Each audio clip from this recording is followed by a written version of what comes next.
Welcome back. It's Kovacs Report, and we have a sneaky surprise book, and it's a big one.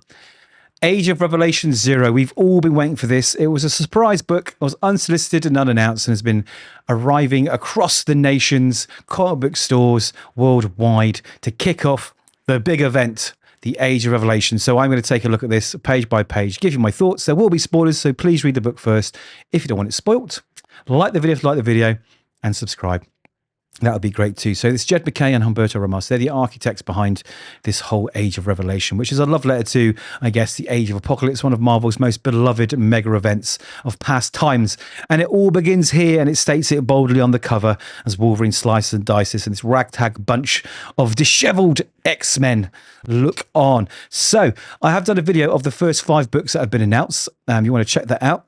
They sound very, very interesting. The whole event in itself really got me intrigued. Marvel events for me have been a bit lackluster in past years, but this one's got me hooked.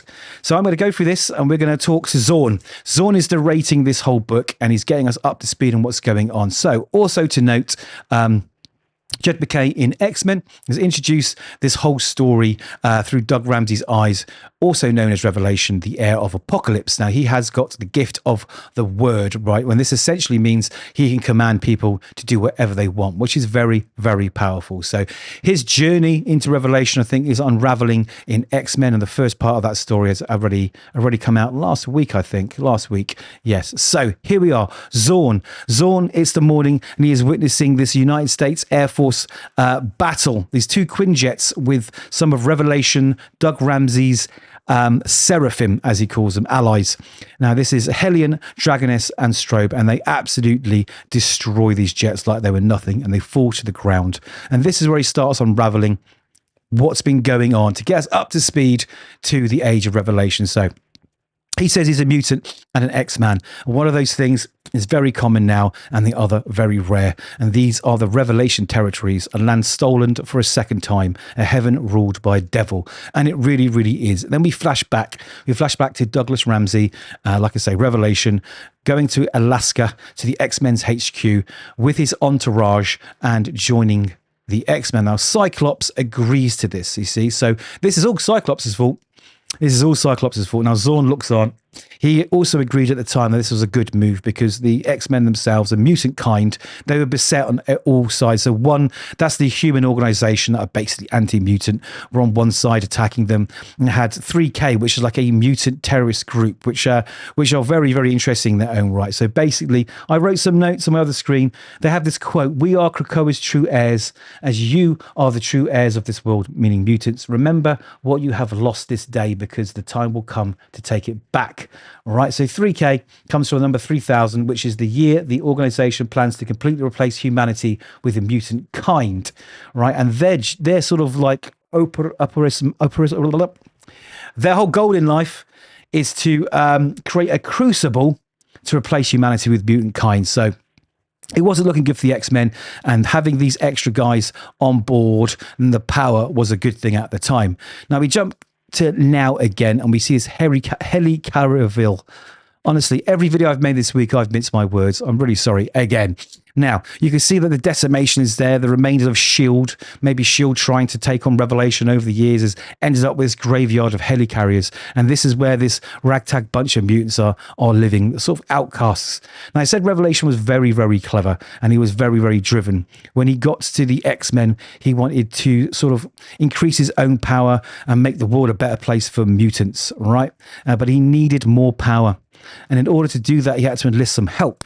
And he enlists the help of none other than the power himself, Fabian Cortez. Now, Fabian, he can amplify Revelation's word. So that not only can he reach people or mutants with his word, but also the land itself. So he's like this giant amplifier. And as you go along, you notice that Ramsey sort of aligns himself with other people that can amplify his powers.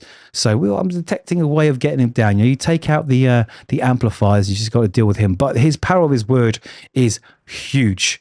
Now, Revelation wanted to grab Cortez, but Cortez was at the mercy of S.H.I.E.L.D.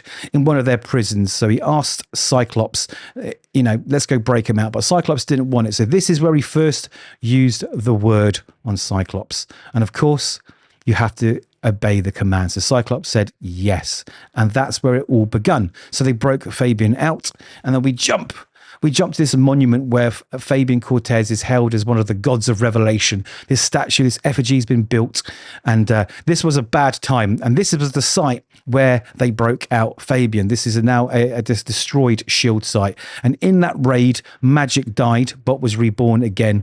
And Maria Hill also died. So a decisive blow against S.H.I.E.L.D. and humanity all at once. Now, after that disastrous raid, Cyclops stepped down as leader of the X-Men, and Revelation was replaced as the leader. And Juggernaut left the team after Magic's death, as did Zorn when Cyclops exited in disgrace. Because Cyclops, they're all blaming Cyclops in this. Now, that was a mistake. Now, the black hole anomaly that composes my brain is unaffected by Revelation's voice of God. So we do learn that Zorn is, I think, pretty much one of the only mutants that is immune to Doug Ramsey, Revelation's magic voice of God. But Revelation didn't stop there. He decided it was time to start acquiring land, and they started in Philadelphia. Now, there was an X virus, which was mysteriously sown into the population. What happened is it was lethal. Lots of humans started to die, but some of them did survive and became mutants themselves. Now, this whole area of Philadelphia, it was cordoned off, of course. It was a quarantine zone, and the whole area eventually became mutant kind. Now, not only did his voice command humans, like I say, it commands the earth, and with his amplified powers, he used Fabian Cortez to speak to the earth and basically grow Krakoa. That's what I think is happening here. He is talking to the land and terraforming it into maybe what Krakoa was, or an imitation of what it was. And this became a haven for mutant kind, and the mutants came, and the mutants thanked him for it. Now, we have this guy here. There's obviously a human who is doing a TV show. He's got a gas mask on, so I guess that's to prevent him from catching this virus. But anyway, the soldiers were sent, of course, because you can't just walk in and take over the land. But he spoke to them, of course, with his voice of God, and they laid down their arms.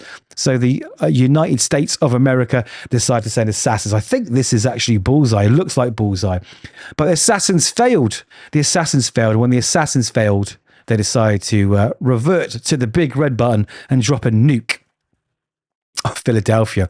But of course, he was prepared for that. And using the amplification of Cortez and Vanisher, they teleported this nuke straight to DC, Washington. And as it says here, the United States never fully recovered. It wiped it off the face of the earth. So this terraforming continued, and it is spread far across America and into the Atlantic Ocean. Okay, and it's 10 years later. This is where the story is set. It says this mutant land has swallowed most of the eastern seaboard of the United States of America, and still it spreads. So, Revelation is a god, essentially. He is starting to rule this world. It's spreading across the other parts of the globe eventually. And this virus is airborne. It can go in the land, in the air, everything. There's nothing to stop this. So it wasn't long before, the Revelation territories became a nation in itself. And he sits in this seat of power. Now, it says here, Cortez was the first of Revelations, let's call them amplifiers, right? And he constructed this inner circle of other people that were fit to rule the land, live on the land, and amplify that his power. So he is getting very, very strong and strong and stronger and stronger. And there's not much that can stop him. But it's all built upon lies, apparently. And here's where we meet Zorn again. And he's walking back to this little community that sprung up. And it says that, because this is really dark as well. So the borders of the Revelation territories are filled with Babels, humans and mutants who have incurred Revelation's wrath in some form. He took their language from them, stripped from their minds the very concept of communication. So he's removed their voice, which I think is quite clever. It says, children spy on their parents for any sign of dissent. These are so-called Omega Kids. Now, this is also another title that's coming out, the Omega Kids, reporting to Revelation spy master Quentin Quay, who is like one of the most powerful telepaths mutant kind has ever seen. So it all makes sense. So couple that with his Seraphim He is absolutely destroying everybody who stands in his way. It is really, really dark. I love it.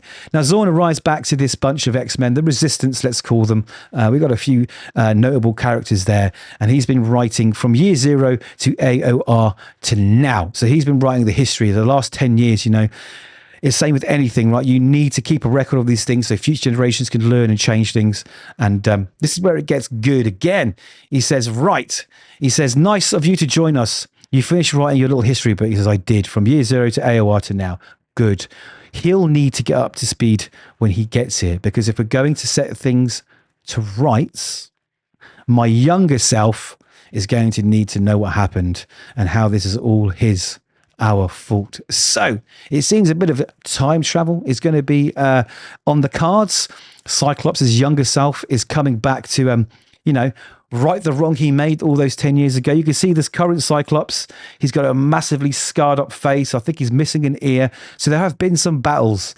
I guess we're going to get to see some of those, hopefully, from the past as well as the future. So this is it. This is the beginning of Age of Revelation. I'm thoroughly engaged with it. It sounds really, really cool. I wasn't sure how, you know, Douglas Ramsey was going to be this ultra villain, but what a brilliant idea. What a great plot. The voice of God, right? I mean, what can beat that?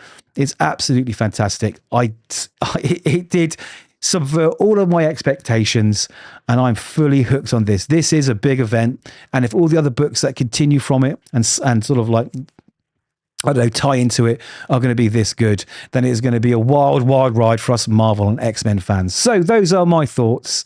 Please do let me know yours. If I've got anything wrong, let me know. There was a lot to take in that issue 0, and I might have got something wrong. But anyway, let me know what you think in the comments. Like the video, subscribe if you can, and hopefully we'll catch you in the next review.